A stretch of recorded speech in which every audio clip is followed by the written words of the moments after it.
Hey everybody, welcome to Divine Thursday for August 13th, 2020. I'm your host, DM Gallibond.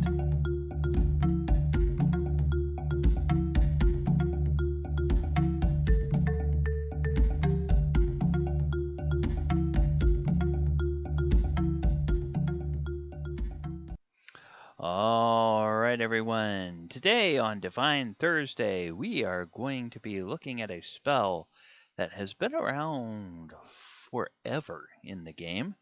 A relatively high level spell called Find the Path. So let's go ahead and get into this and take a look at how this spell works. We will start as we always do by looking at the 5th edition version of the spell. It's a 6th level spell that takes a whole minute to cast, so it's not something you're going to do in combat. It works only on the caster, and it's available to bards, clerics, and druids in 5th edition. Verbal, somatic, material components, and those components are a set of divinatory tools worth at least 100 gold pieces and an object from the location you wish to find. So those tools can be stuff like bones, ivory sticks, cards, teeth, carved runes, whatever. Lasts a day, divination spell, and it allows you to detect. What does it let you detect? It's the shortest and most direct route to a specific location on your current plane of existence. So, and it has to be a fixed location.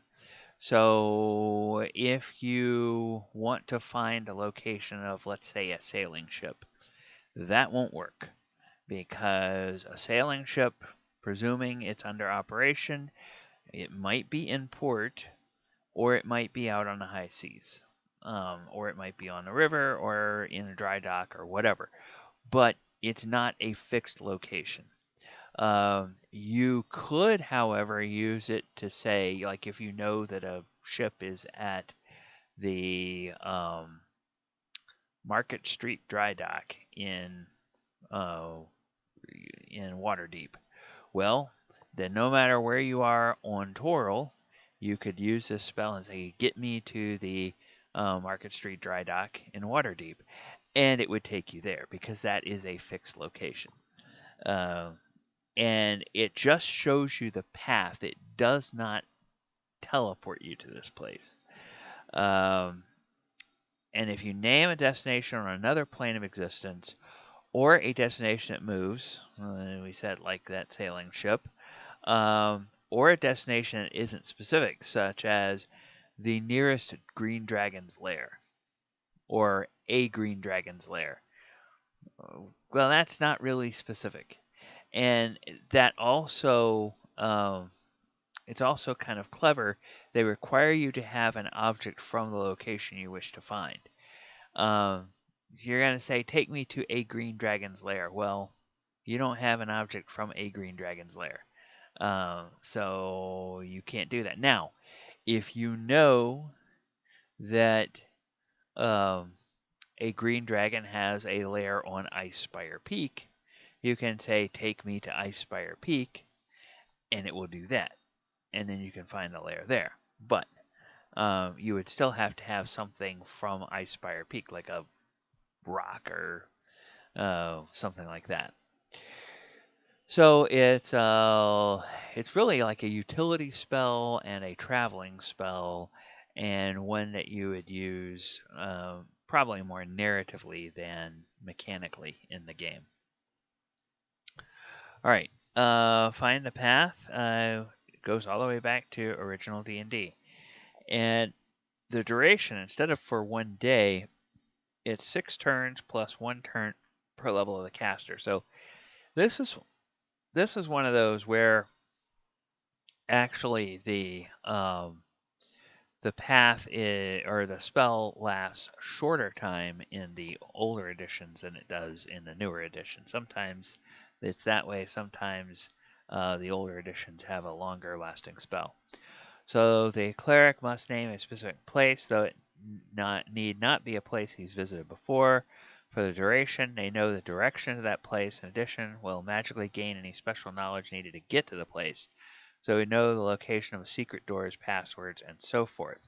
Now that's a big difference from the current edition. The current edition doesn't say anything about knowing those.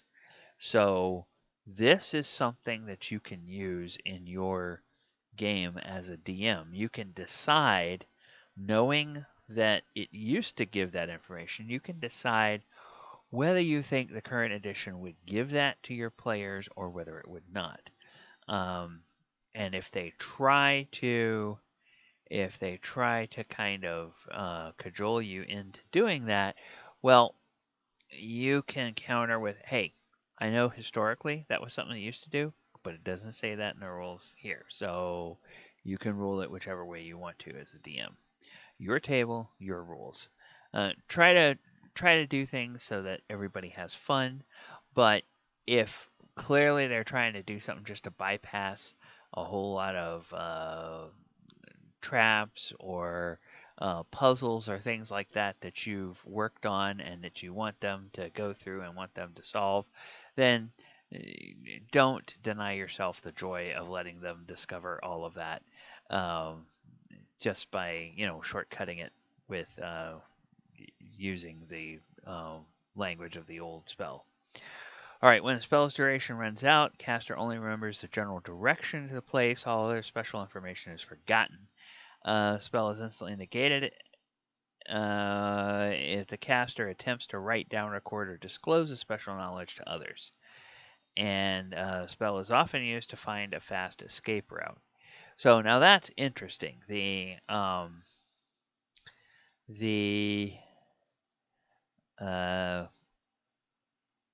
doesn't say anything about the casting time in the original D&D rules, but it takes a minute to do in the 5th edition rules. So that's kind of interesting that they envisioned this being something used for escape.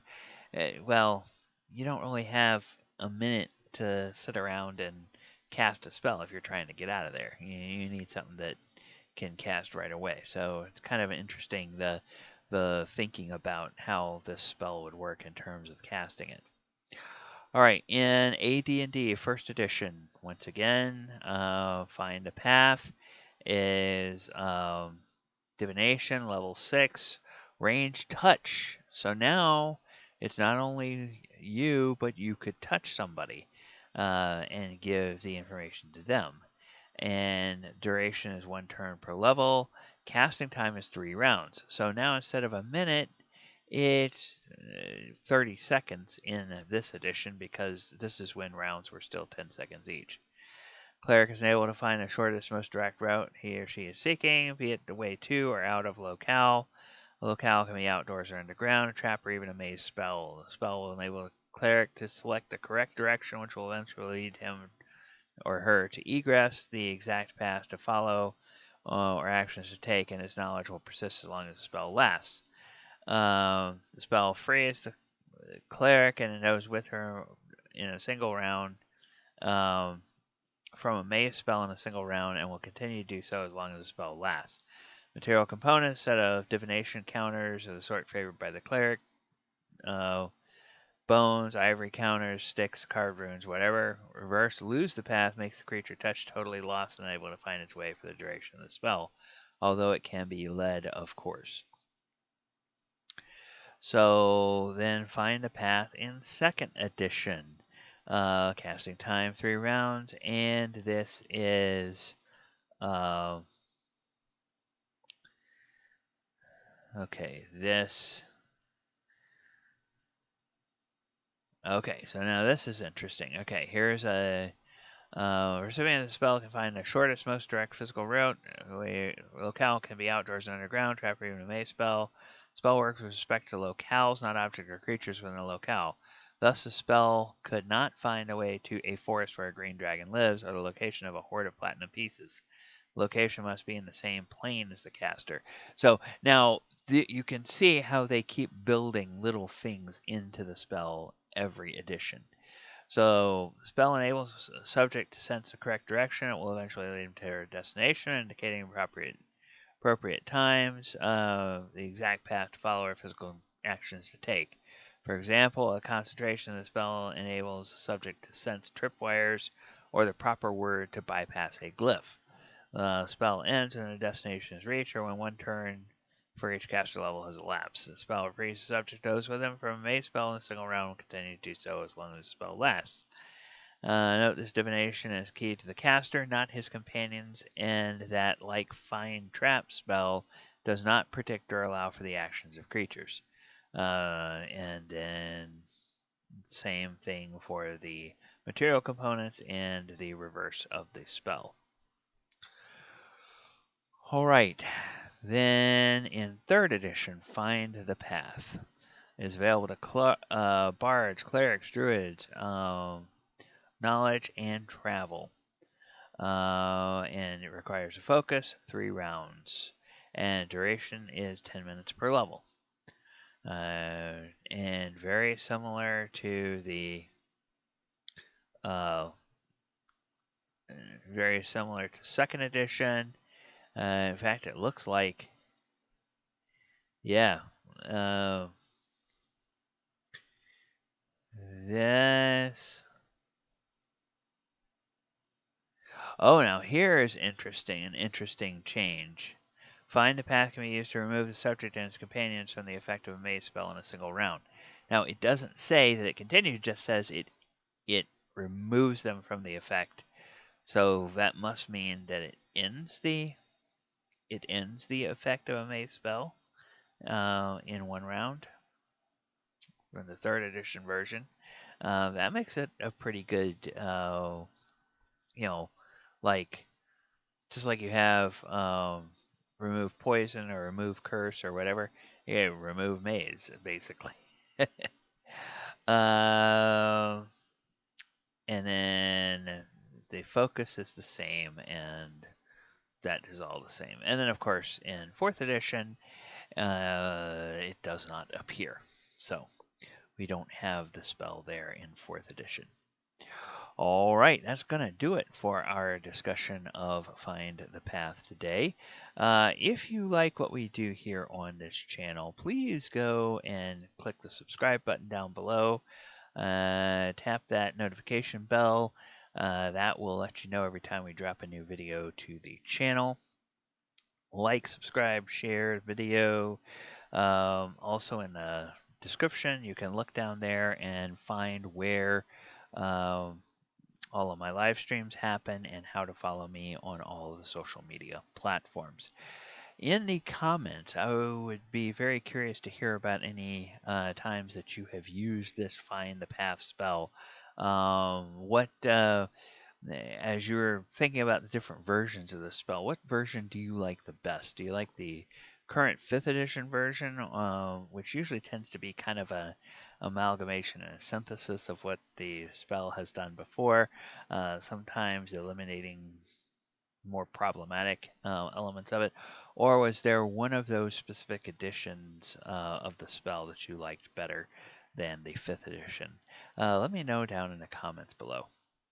All right, everybody, that is going to do it for Divine Thursday. Please join us again next week or come back during the week and look at all of our other segments that we do here throughout the every 7 days.